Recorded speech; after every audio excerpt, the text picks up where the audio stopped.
Hello everyone, welcome back to my channel Shreyas lifestyle nursing. আশা করি তোমরা সবাই ভালো আছো। তো আজকে আবারও তোমাদের জন্য একটি ইনফরমেটিভ ভিডিও নিয়ে কিন্তু চলে এসেছি। তো আজকের ভিডিওতে তোমাদেরকে মেনলি বলবো, তোমরা যেটা আমাকে অনেকেই জিজ্ঞাসা করছো যে 2025-এ যে এএনএম জিএনএম এন্ট্রান্স এক্সামটা হবে, তো সেটার কাট অফ মার্কস কতদূর কি যেতে পারে বা কম্পিটিশান কতটা কি হার্ড হতে পারে, এই নিয়ে তোমরা অনেকেই আমাকে কমেন্টে জিজ্ঞাসা করেছো। তো এইটা নিয়েই কিন্তু তোমাদেরকে আজকে বলবো। এছাড়াও অনেকে আমাকে বারবার জিজ্ঞাসা করছো যে দিদি 2025-এ কি সত্যি আর এক্সামটা হবে না, কেননা এতদিন কিন্তু ফর্ম ফিল আপ প্রায় কমপ্লিট হয়ে যায়। তো সেক্ষেত্রে যেহেতু এবছর ফর্ম ফিল আপ শুরুই হলো না, তো এইটা নিয়ে তোমরা যেহেতু আমাকে অনেকেই জিজ্ঞাসা করছো, তো তাই ভাবলাম সেপারেট একটা ভিডিও করে তোমাদের সমস্ত প্রশ্নের উত্তর কিন্তু দিয়ে দিই। তো এক্সাম তোমাদের কেন দেরি হচ্ছে বা কবে ফর্ম ফিল আপ শুরু হবে, এইটা নিয়ে অলরেডি আমি একটা ভিডিও বানিয়ে দিয়েছি। তো তার লিঙ্কটা আমি দেখো ডেসক্রিপশন বক্সে কিন্তু তোমাদেরকে প্রোভাইড করে দেব। তো তোমরা সেই ভিডিওটা কিন্তু পুরোটা দেখে নেবে, তাহলে আশা করি তোমাদের ডাউটগুলো কিন্তু ক্লিয়ার হয়ে যাবে। তো আগেই বলেছিলাম যে এই বছর তোমাদের এক্সামের ফর্ম ফিল আপ দেরি হচ্ছে, কিন্তু এক্সাম কিন্তু হবে। যেহেতু এক্সামের আর মান্থ বলে দেওয়া হয়েছে যে তোমাদের এক্সাম কিন্তু সম্ভবত জুন মাসে হবে, তাই ফর্ম ফিল আপ হয়তো একটু দেরিতে শুরু হলেও কিন্তু এক্সাম কিন্তু 2025-এ হবে। তো তোমরা আমাকে অনেকেই জিজ্ঞাসা করছো যে 2025-এ কীরকম কি কাট অফ মার্কস যেতে পারে। তো দেখো 2024-এ তুমি যদি লক্ষ্য করো, তাহলে কম্পিটিশান কিন্তু যে পরিমাণে ছিল 2025-এ কিন্তু কম্পিটিশান আরও অনেক বেশি বাড়বে। এবং জিএনএমের তুলনায় এএনএমের কম্পিটিশান এখন কিন্তু অনেক অনেক বেশি, কারণ এখন তোমরা জানো যে জিএনএমের যা সিচুয়েশান, সেই সিচুয়েশানে দাঁড়িয়ে গভর্নমেন্ট জব কিন্তু প্রতি বছর হচ্ছে না, কারণ রিক্রুটমেন্ট প্রতি বছর নেই। কিন্তু এএনএমের ক্ষেত্রে যেহেতু একটা পার্মানেন্ট পোস্ট, এবং এর ক্ষেত্রে যেহেতু কোনো প্রাইভেট কোনো সোর্স নেই, যেহেতু শুধুমাত্র গভর্নমেন্ট থেকেই করানো হয়, তো সেই জন্য কিন্তু ক্যান্ডিডেটরা বেশি বেশি করে এএনএমের প্রতি কিন্তু চলে যাচ্ছে, মানে এএনএম কোর্সটাকে কিন্তু বেশি বেশি করে তারা চুজ করছে। তো সেই জন্যই বলছি যে 2025-এ কিন্তু জিএনএম এএনএম দুটোরই কাট অফ অনেক বেশি যাবে। এএনএমের কাট অফ কিন্তু জিএনএমের থেকে আরও অনেক বেশি কিন্তু হাই যাবে। জেনারেল যে সমস্ত ক্যান্ডিডেটসরা রয়েছে তারা কিন্তু খুব ভালোভাবে প্রিপারেশন নাও, এবং গভর্নমেন্ট একটা সিট পেতে গেলে কিন্তু মোটামুটি ধরো 85 থেকে 90 কিন্তু মিনিমাম লাগবে। ঠিক আছে, 85 থেকে 90, মানে 80 থেকে 90-এর মধ্যে ধরে রাখো যে নাম্বার কিন্তু পেতেই হবে তুমি যদি জিএনএম পড়তে চাও। আর এএনএমের জন্য কিন্তু 85 থেকে 90 কিন্তু ধরেই রাখো জেনারেল ক্যান্ডিডেট। আর তারপরে হচ্ছে এসসিরা ধরে রাখতে পারো যে তোমার আর 70 থেকে 80, ঠিক আছে, কিংবা হচ্ছে তোমার আর 75 থেকে 80-র মধ্যে হলে খুব ভালো। যদি কলেজ পেতে চাও, নিজের ইচ্ছে মতো বাড়ির কাছে কলেজ পেতে চাও, তাহলে কিন্তু এই মার্কসটা কিন্তু লাগবে।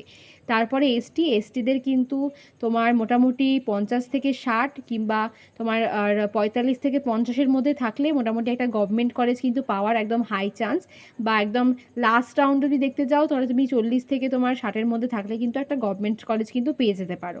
তারপরে হচ্ছে ইডাব্লিউএসের এখন কিন্তু প্রচুর তোমার কাট অফ যাচ্ছে। আগে কি হতো, ইডাব্লিউএসটা কিন্তু তোমার যেহেতু কম সংখ্যক থাকতো, তো এখন ইডাব্লিউএস সার্টিফিকেটও প্রায় অনেকেরই হয়ে যাচ্ছে। তো ইডাব্লিউএস ক্যান্ডিডেটও কিন্তু হাই কাট আপ যাচ্ছে। তো মোটামুটি তোমার 70 থেকে 80, কিংবা 65 থেকে তোমার 70-এর মধ্যে ধরে রাখো যে ইডাব্লিউএসের কাট অফ কিন্তু যাবে। ওবিসি ক্যান্ডিডেটদের ধরে রাখতেই পারো যে 70 থেকে 80, কিংবা 70 থেকে 85-র মধ্যে নাম্বার কিন্তু লাগবে একটা গভর্নমেন্ট কলেজ পাওয়ার জন্য। তো এটা কিন্তু শুধুমাত্র ফিমেলদের জন্য বললাম। মেলদের ক্ষেত্রে কাট অফ আরও বেশি হাই, মোটামুটি ধরে রাখো 95 থেকে 100, কিংবা 90 থেকে 100-র মধ্যে কিন্তু পেতে হবে একটা গভর্নমেন্ট কলেজ পাওয়ার জন্য। কারণ মেলদের যেহেতু দুটোই মাত্র কলেজ গভর্নমেন্টের, অশোকনগর এবং বাঘাযতীন, তো এই দুটো কলেজের কিন্তু কাট অফ প্রচুর হাই যায়, এবং ক্যান্ডিডেট যেহেতু প্রচুর প্রচুর বেশি, তো সেই জন্য কিন্তু ভালো মার্কস কিন্তু অবশ্যই লাগবে। তো আমি তোমাদেরকে একটা শুধুমাত্র একটা কাট অফ বললাম, এবং এই কাট অফটা কিন্তু আমার একটা এক্সপেক্টেড ক্যালকুলেশন বা আগের বছরে যে ক্যালকুলেশনটা করেছিলাম তার উপর ভিত্তি করে তোমাদেরকে এই বছরের একটা ক্যালকুলেট করে কিন্তু বললাম যে কীরকম কি কাট অফ যেতে পারে। তো কাট অফ সবসময় নির্ভর করে যে কীরকম কী প্রশ্ন হবে, তার ওপর নির্ভর করে কিন্তু কাট অফ মার্কসটা কিন্তু হয়, ঠিক আছে? তো যখন তোমাদের এক্সাম হয়ে যাবে বা হচ্ছে তোমার আর এক্সামের কোয়েশ্চেন্স পেপার কেমন হবে, তারপরে আরও একটা কাট অফ ভিডিও আসবে এবং সেখানে অ্যানালাইসিস করা থাকবে পুরোটা।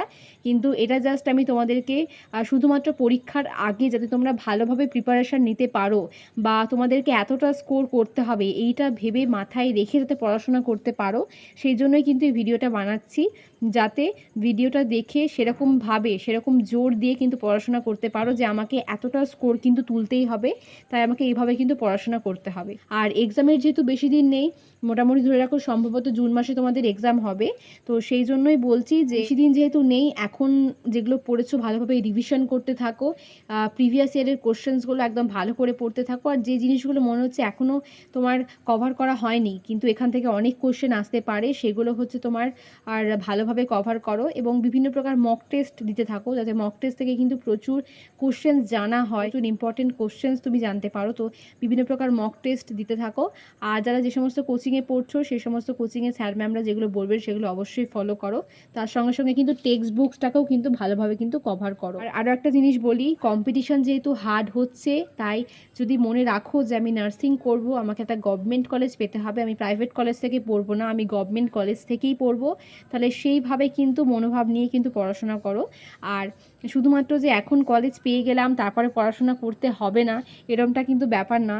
এখন যে পড়াশোনাটা করছো সেটা কিন্তু কিছুই না, ঠিক আছে?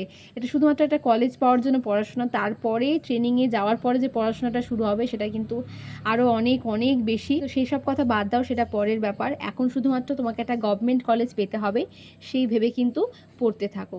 তো আশা করি আজকে যে ভিডিওটা তোমাদের সাথে শেয়ার করছি সেটা তোমাদের অনেকটা হেল্পফুল হবে। তো নেক্সট কোন টপিকের ওপর ভিডিও চাও সেটা তোমরা আমাকে কমেন্ট করে জানিও, আর আমি চেষ্টা করব তোমাদেরকে রেগুলার ভিডিও দেওয়ার। আমি এখন একটা কাজে খুব ব্যস্ত আছি, আর সেটা তোমাদের সাথে শীঘ্রই শেয়ার করব যে এখন আমি কেন এতটা ব্যস্ত হয়ে পড়েছি। তো তোমাদেরকে সমস্ত কিছু শেয়ার করব, তো আর কিছুদিন যাক তারপরে সেটা শেয়ার করব। আর আশা করি আজকের ভিডিওটা তোমাদের অনেক ভালো লাগবে আর এখান থেকে হেল্পফুল ইনফরমেশনও তোমরা পাবে। আর কোন কোন বিষয়ের ওপর ভিডিও বানালে তোমাদের হেল্পফুল হবে সেটা তোমরা আমাকে কমেন্টে জানিও। আর যারা আমার চ্যানেলে নতুন, এখনও সাবস্ক্রাইব করোনি, সাবস্ক্রাইব করে আমার চ্যানেলের পাশে থেকো। সবাই সুস্থ থেকো, সাবধানে থেকো, ভালো থেকো। খুব শীঘ্রই দেখা হবে তোমাদের সাথে পরের কোনো ভিডিওতে। টাটা।